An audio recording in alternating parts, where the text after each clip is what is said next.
রাষ্ট্র ক্ষমতায় আওয়ামী লীগকেও দেখছেন, বিএনপিকেও দেখছেন এবং জাতীয় পার্টিকেও দেখছেন। সবার গুলো আপনাদের দেখা শেষ। একবার না হয় আপনারা জামাত ইসলামকে দেখেন।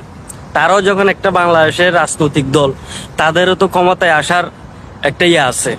তারা যদি আসতে পারে, তারা কি করে আমরা দেখব। এরপর থেকে হয়তো আমরা, ওরা যদি ভালো কিছু করে থাকে তাহলে এরপর থেকে আমরা তাদেরকে প্রচুর পরিমাণ সাপোর্ট দিতে পারি। যদি ভালো কিছু না করে তাহলে 5টা বছর পরে এরপর থেকে তারা এই বাংলাদেশ থেকে নাম নিশানা চলে যাবে। তো এখনো তো তারা ক্ষমতায় আসে নাই, কিন্তু তারা যে কাজকর্মগুলো, লেখাপড়ার ইয়াতে তারা কিন্তু অনেকটাই এগিয়ে। তাদেরটা আমাদের কে সবসময় অনুপ্রেরণা যোগায়। তাদের যারা ছাত্র শিবির আছে, তারা হয়তো তারা যদি কোনোদিন ক্ষমতা পায়, তারা ভালো কিছু করবে এই আশা আমরা রাখি। তো আমরা তো অনেকের ক্ষমতা দেখছি, ইনশাল্লাহ আমরা আবার জামাত ইসলামের ক্ষমতা দেখতে চাই। আমরা আবার সবাই মিলে জামাত ইসলামকে ভোট দেবো।